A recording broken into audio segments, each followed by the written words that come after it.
Fala, bebê, tudo bem? Professor Carlos aqui. E hoje eu vou falar uma coisa pra ti. Muito aluno me procura e fala: Carlos, eu não sei o que vai cair na prova, porque quando chega lá na hora da prova, são muitas questões, eu tenho muito conteúdo do ensino médio para estudar e o Enem não dá os conteúdos. Cara, o Enem faz melhor. Se tu vai olhar o rol de conteúdos de algumas universidades, eles colocam lá: física vai cair tal coisa, matemática vai cair tal coisa. Sabe o que eles fazem? Eles colocam todos os conteúdos. Então estão dizendo que vai cair tudo. Já quando eu tô falando de Enem, o Enem ele fala uma coisa que é impressionante. E aí agora eu trouxe para minha disciplina, porque eu tenho propriedade para falar disso. E aí você vai fazer essa análise lá na matriz do Enem e nas disciplinas, principalmente nas disciplinas que você mais tem dificuldade, na área que você tem mais dificuldade, porque essa matriz ela é feita pelas áreas, linguagem, a parte de matemática, de humanas e a parte de ciência da natureza. Então, o que que eu fiz? O Enem, ele traz uma ideia de competência e ele traz uma ideia de habilidade. O que que seria isso? Pô, eu, competência é como se fosse o geral. Para eu conseguir ler, eu preciso fazer alguma coisa. Eu preciso primeiro aprender sobre as letras, sobre isso. Então, isso vai me gerando habilidades. Então, às vezes você não tem a competência, então não tem como ter habilidade. Entende? Então essa habilidade ela vai sendo desenvolvida. Então o Enem, ele traz as competências que você precisa ter e as habilidades que você tem que desenvolver dentro de cada uma dessas competências. Eu trouxe aqui algumas competências para te ver como ela é. O Enem é maravilhoso e ele é bonzinho contigo. E te fala o seguinte, ó, habilidade 1 de ciência da natureza.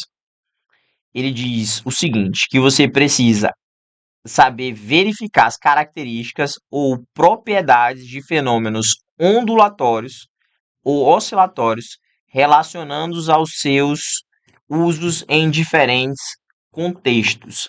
O que, que ele está me dizendo bem aqui, ó? Que vai cair ondas. E como que vai cair ondas? Ou movimento circular. Como que isso vai cair? Ele vai te dar uma situação problema, que é um contexto, e ele vai querer que tu identifique qual é o fenômeno ondulatório ou oscilatório que está acontecendo. Então ele já te disse isso. E já te disse, ó, bebê, ó, você tem que saber as características ou propriedades de um fenômeno ondulatório ou oscilatórios que são relacionados aos seus usos em diferentes contextos. Aí o aluno fala assim, pô, Carlos, eu já sei que eu tenho que estudar onda porque todo ano cai. Sim, bebê, tá bem aqui, ó, ele tá te dizendo, habilidade 1. Habilidade 5, dimensionar circuitos e dispositivos elétricos. O que que cai todo ano? Circuito elétrico. Aí o cara fala assim, Carlos, eu preciso estudar eletrostática porque eu tenho muita dificuldade. O que tu vai estudar de eletrostática? O que que o Enem tá dizendo que ele vai cobrar dentro das suas habilidades? Porque não, porque tem coisas que, pô, beleza, entra dentro da habilidade, mas tem coisas que o Enem chama mais. Quando eu falo que eu preciso dimensionar um circuito elétrico, eu estou falando mais dos meus elementos do circuito elétrico. Resistor, gerador, receptor, capacitor. Então você precisa saber como dimensionar esse circuito elétrico.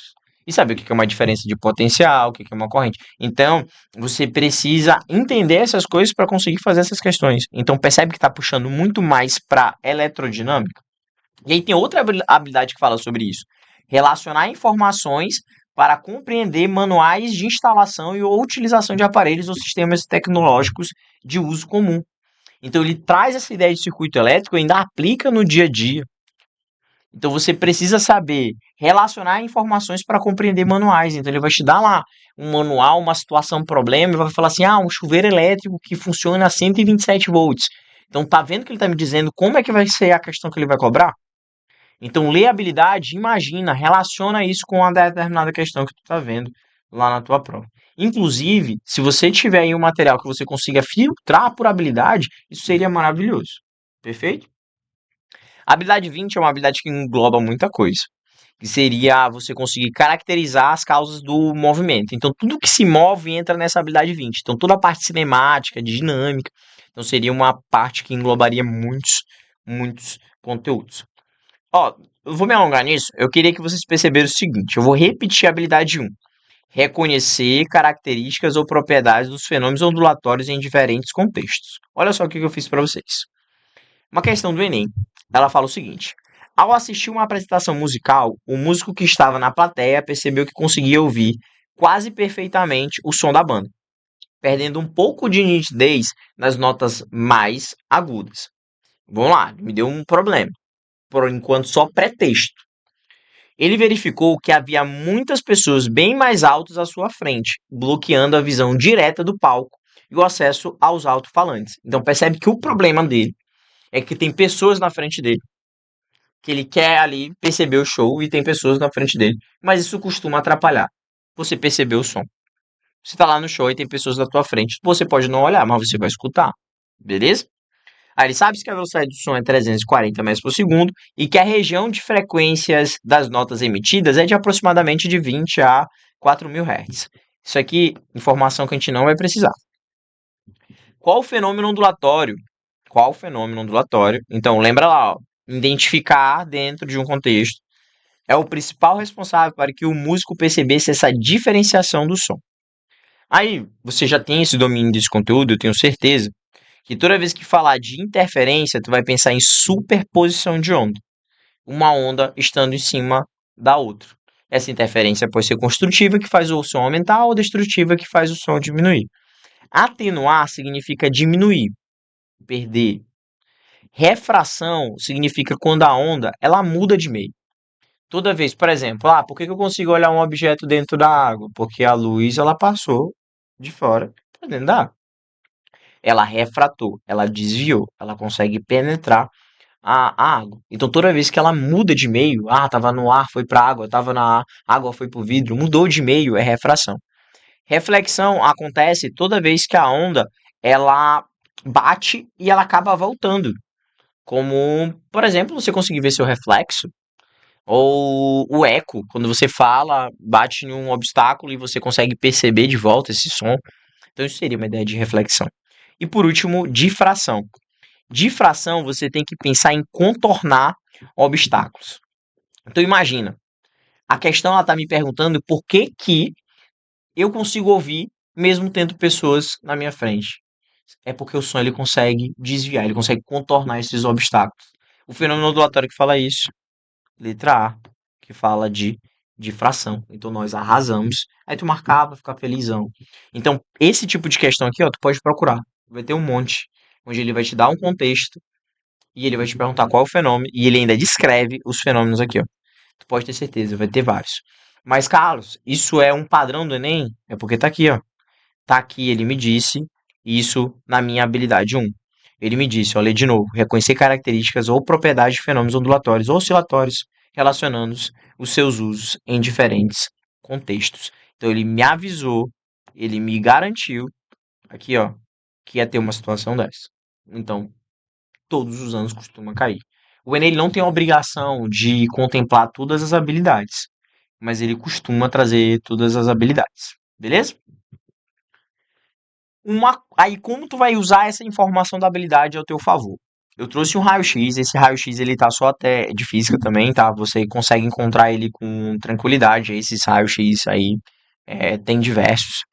Eu trouxe um de uma banca específica, ele tá só até o Enem de 2023, ainda não tá com as informações do Enem em 2024. Aí o que é uma análise importante que você tem que fazer? Olha só.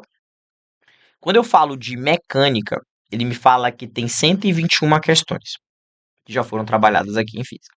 Só que mecânica é muito grande. Quando ele fala mecânica, eu estou falando de cinemática até o final. Estou falando até hidrostática lá, estática. Tem muita coisa. Então, será que é uma coisa que eu tenho que priorizar logo? Ele entra como as questões fáceis que eu falei lá no começo, lá no primeiro vídeo? Será que não? Eletricidade, principalmente questões de elerodinâmica, principalmente questões de consumo de energia elétrica. Isso aí é bom você garantir logo, porque caiu um número significativo de questões e costuma cair todo ano. Porque a habilidade 5 já me disse que vai cair. Você precisa dimensionar um circuito elétrico. Então, por isso que cai. Ondulatória, caiu 70. Por causa, caiu menos do que eletricidade. Caiu menos do que mecânica. Só que ondas é muito pequeno. O conteúdo de ondas, você aprende ele em uma semana. Você consegue estudar e ver todo o conteúdo de ondas. Então, o conteúdo de ondas é uma ótima estratégia, porque normalmente as questões de ondas do Enem têm calibragem fáceis. Olha só, Tu vai estudar um conteúdo que é fácil, que tu já sabe que vai cair, que ele é pequeno e que a calibragem dela é como se fossem questões fáceis. Então, um conteúdo bastante interessante para você já começar estudando é a parte ondulatória. Outra parte interessante, parte de termologia, questões sobre definição de calor, propagação de calor, questões sobre calorimetria. As questões teóricas de calor sempre vão ter calibragem fáceis, porque elas são mais tranquilas. Questões que envolvem ideia de calor versus temperatura, propagação de calor. Ano passado caiu uma de propagação de calor. Então também é interessante, é um conteúdo pequeno. Também é interessante, é uma boa estratégia você seguir e começar por essa parte de termologia. A parte de ótica, ela não costuma cair tanto em relação às outras partes. E normalmente quando cai, são questões teóricas. Então, fazendo um apanhado do que eu falei para ti, qual seria uma estratégia interessante? Você pegar um raio-x como esse que eu acabei de fazer e você cruzar com as habilidades. Ah, quais são o perfil das questões que vão cobrar aqui? Qual o perfil dessa questão que está sendo cobrada, que costuma ter o perfil de ser uma questão fácil? A esses conteúdos você garante logo. Essa é uma ótima estratégia para você seguir, principalmente nas disciplinas que você tem maior dificuldade. Então você não tem que estudar os conteúdos à cega. Você precisa usar os dados do Enem, usa os dados que você tem para saber quais são as questões que mais aparecem, quais são os conteúdos que mais aparecem e como eles se relacionam com as habilidades e qual é a calibragem, como disse, para você conseguir traçar uma boa estratégia para fazer aí a sua prova. Tudo bem? Bebês, espero que vocês tenham entendido tudo que eu trouxe para vocês aqui nessas 3 aulas. Desejo um ótimo vestibular para vocês e a gente se fala. Juízo, não faço nada que eu não faria, por favor.